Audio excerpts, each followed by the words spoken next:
What is going on, guys? Welcome back to another video. In today's video we got another banger, and I'm telling you, you guys are going to want to stick around because it's probably going to help you out a lot. Now we're going to be talking about how I make reptile branches, or more specifically crested gecko branches, but you probably can use these for other things. We've got a few different designs: cheaper, more expensive, nicer looking, not as nice looking. So you guys are going to want to stick around until the end. Without any further ado, let's get into it.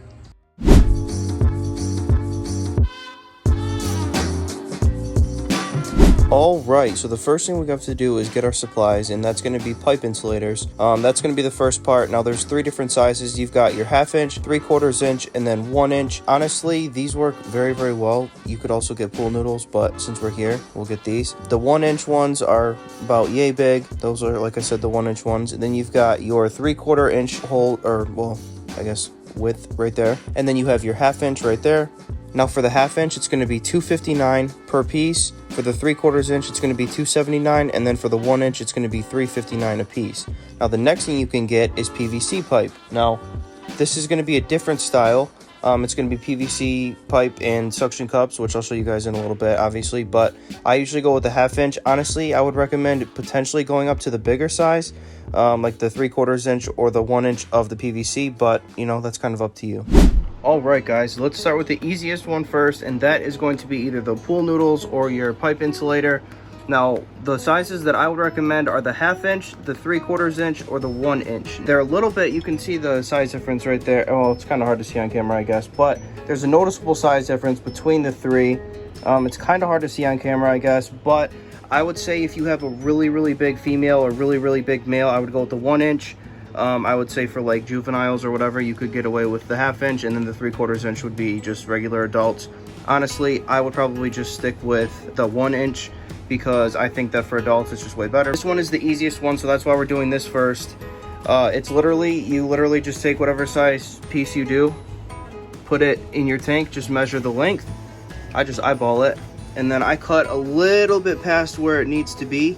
So like somewhere right there, and you can use a knife or anything like that. Now I'm gonna end up using some of these little cutters that I have, but you basically just make it a little bit longer than the width of it. That way it's kind of jammed in there, and then I'll show you guys in a second, but then you'll do like the push test, and when it's nice and firm, because it's a little bit snug, it'll stay nice and it'll be cool. Now I'll show you guys what this is in a little bit.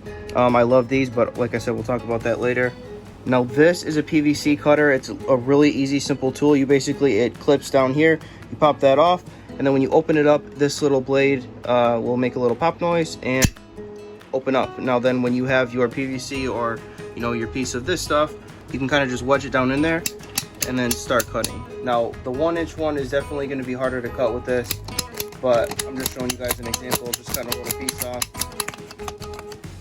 So then you have that. Now basically what I would do is just pull that off, and then you can either take a knife and cut it, or just take your little thing and cut it again. But as you can see, it's not a perfectly straight line, so if you wanted to have something a little bit straighter, a knife does work very well. It's literally just like pool noodle type consistency, or like, you guys know what I'm saying. I think it's one of the easiest branches that you can put in there, and it's really custom. I mean, as you guys can see, she's just hiding up in her plant now, but she loves crawling on this. You can see a little bit of pee on there. I gotta clean that. But yeah, it makes it really nice to put a lot of climbing areas in their tank. So they've got a lot of like enrichment and things that they can do. So I'm gonna make a few of these, and then we're gonna put those in her tank to add a few more, so she has a little bit more climbing room.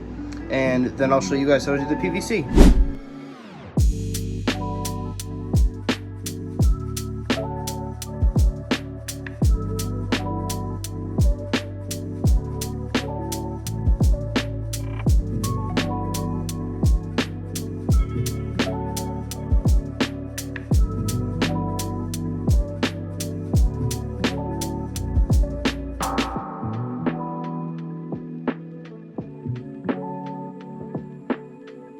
Alright guys, as you can see, I added two more. There's one right there and one right here. Now for this one, I did this one on purpose. I cut it a little bit too long.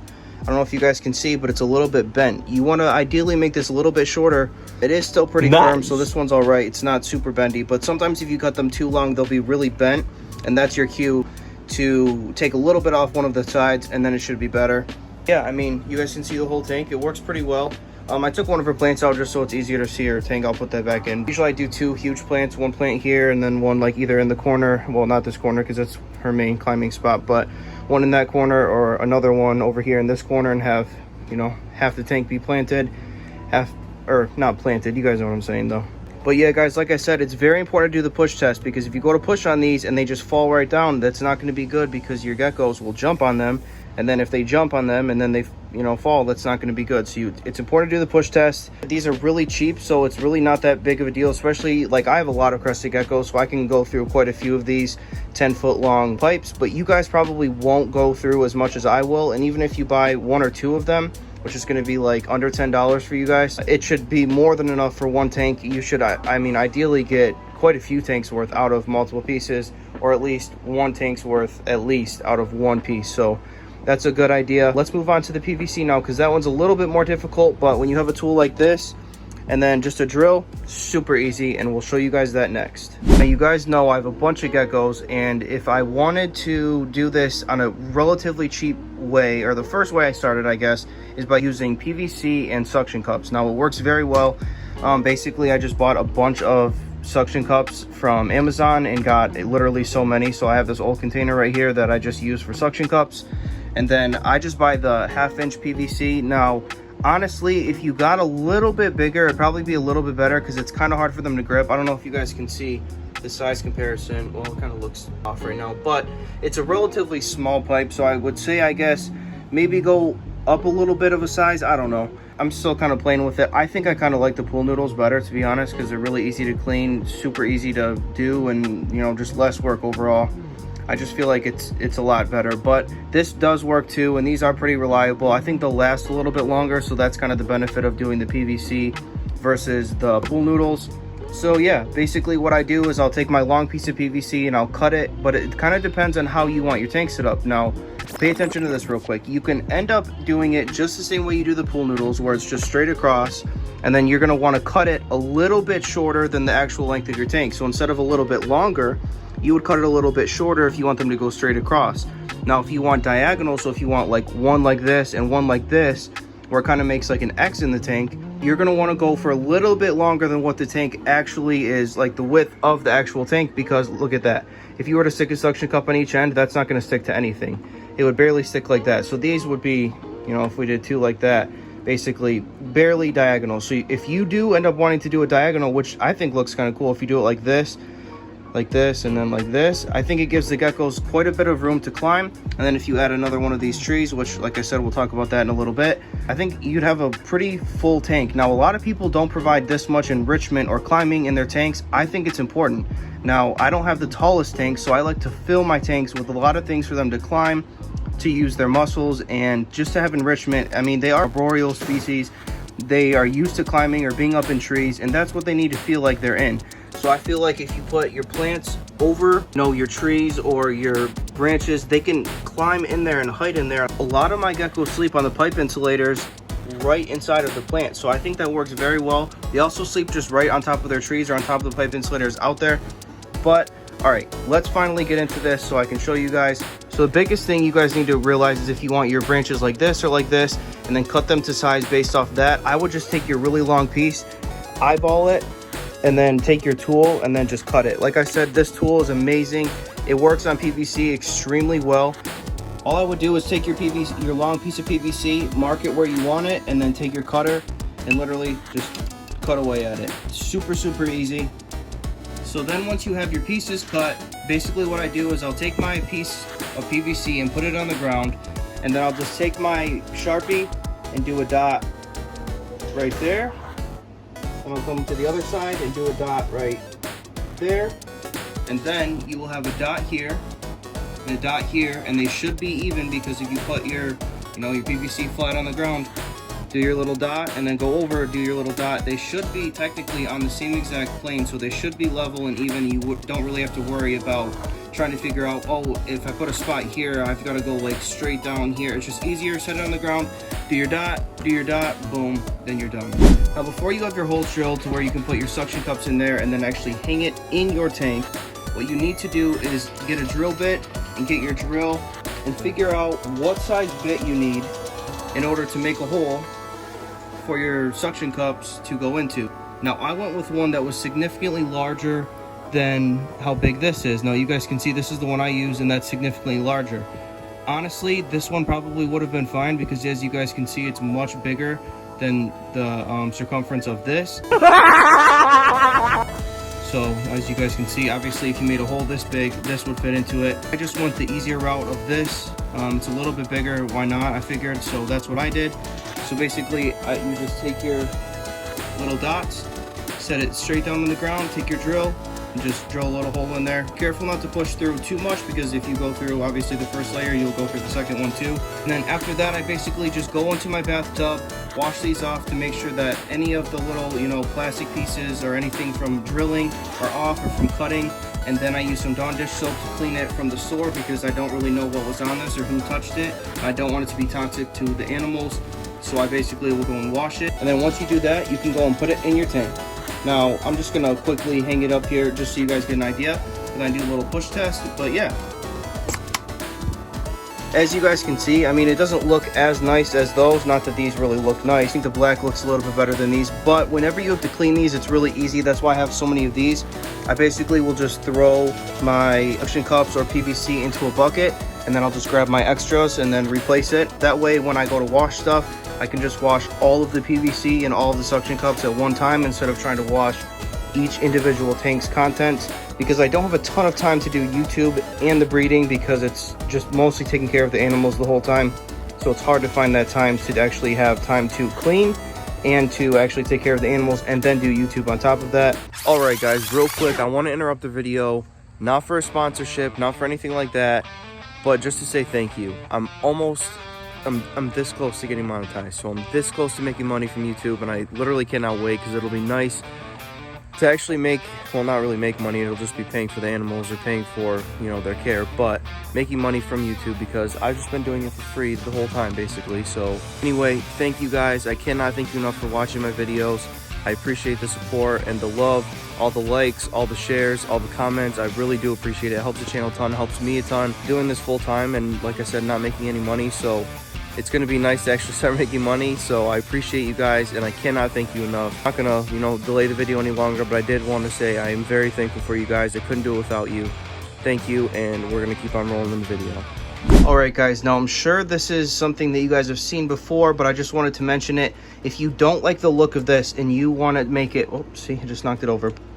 I'm just going to set that down for a minute because the suction cup's not on to stick. But if you guys don't like the look of the PVC, now there's something you can do to make it look a little bit better, and I think that it works pretty well. If you guys want to make the PVC look nicer, I have heard, now definitely do your research, that this Loctite, it's the waterproof sealant, 100% silicone, it's clear silicone. It's used for aquariums, sinks, tubs, indoor and outdoor. Basically, this stuff, if you put on your PVC and then you dip it in, or you rub moss or dirt on it and then let it dry. Now, obviously, do your own research on, you know, the drying time and the instructions, but as long as you don't put it in there wet and you give it enough time to dry and air out, and you don't put it by the geckos, I believe this is the best stuff you can get, or some of the best stuff you can get. Now, like I said, I don't use it and I never have, and do your research, and if you guys know if this stuff works, please let me know in the comments. Like I said, I haven't really done anything with it before. I'm honestly tempted to kind of use it in the future, and I have a few ideas of some things I could do with it, but for now I really don't use it. And I think that it would be kind of cool to have some of the PVC with moss, you know, just like caked all over it, or even like dirt. I think that would help the geckos grip a little bit better on there, because it's kind of hard for them to grip on the PVC. Not all the time, but if it gets really wet, I've noticed that some of the geckos have a hard time staying on it. That's another reason why I like these.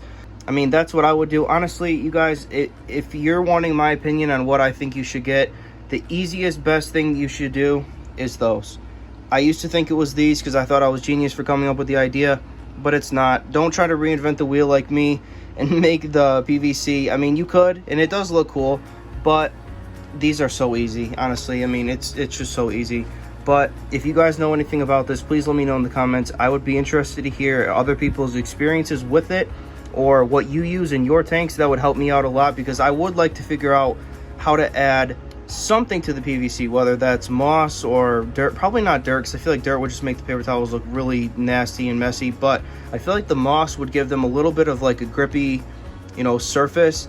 and I feel like that would just be really cool. Let me know what you guys think in the comments. Another thing I wanted to know is, have you guys seen these before, or seen like the pool noodles or this, or the PVC and suction cups anywhere else before? If you have, let me know in the comments. I would kind of like to look up how different people do it. I'm always trying to research to figure out the best things for my pets, because obviously you guys know I love my pets. So if I can do anything to make their life better or to make my life easier while at the same time improving their setups, I would love to do it. So if you guys have used it, have heard of it, know people that do it, please let me know in the comments. I would greatly appreciate it. So now this is the thing you guys have been waiting for. Oh, she looks like she's gonna knock this thing over. Anyway, this is the thing you guys have been waiting for, and this is the tree that I have. I try to put these in every single adult enclosure that I can, because I think they're amazing. This is a double-edged sword. This is, I mean, this really counts as like enrichment, because they get to climb the different branches and you can move the branches around. At the same time, what are you doing? Do you need some help? Are you trying to get away? You know, if you climb and use your tree, you could get away. But yeah, these are trees from Pangea. This is not sponsored, and you know, I'm not getting paid for this by me saying this, and it's just a free advertisement for them, but I really don't care, because I like to tell you guys what products work and what are some of the best products you can get. And in my opinion, especially for these tote style tanks where they're not the tallest tanks in the world. Now, I believe these are the 18-inch trees, but these work amazing. I freaking love these. I have these in a ton of my female tanks, as you guys can see. There's one right there. There's one right here. One right here, just to name a few. Here's another one. But I freaking love these. The geckos love these. They love climbing on them. They love just sitting on there. I mean, I find them sleeping, or like they'll sleep like in between both of them, or like in here. If I have a tree right there next to it, they'll sleep all in there. It's amazing. These are from Pangea. I forget what actual brand they are, but I think these are amazing. This is something that you can add to your tank that's, again, fairly cheap. So basically, to add a bunch of things, how much would it cost in your tank? Now, like I said, these, if you got one of these pieces, I would say it's under $4 with tax for one sheet of this, which is like 10 feet, which should be more than enough to fill up your tank. I believe the trees are like 10 bucks, and then whatever plants you get. So you're looking at your whole, like this whole tank costs 10 bucks, this costs 10 bucks. We'll say this costs $5. So you're looking at $25, and then a cheap little lay box and a tree or a few different branches, whatever, and then a water dish and a food dish, and you're set. You can set up a Crested Gecko tank fairly cheaply and give them everything they need plus some, and it would look awesome. So let me know if this helped anybody out. If you guys, like I said, saw any trees like this, or saw any pool noodles or pipe insulators, you know what I'm saying, anything like that. I would be very interested to see who else is doing it. I know a lot of bigger breeders do it, but if anybody else you guys see on YouTube is doing it, please let me know. I'd love to see it. Tell me some more videos you guys would like to see from me in the comments. I'm a man of the people, and I try to give you guys what you want to see. All right, guys, thank you for watching. I hope you guys enjoyed, and I hope you learned something. If you did, let me know down in the comments below. Also, don't forget to give this video a thumbs up if it helped you, or if you learned anything. Make sure you're subscribed, turn on that notification bell, and I will see you guys in the next one. Thank you again for watching. Peace.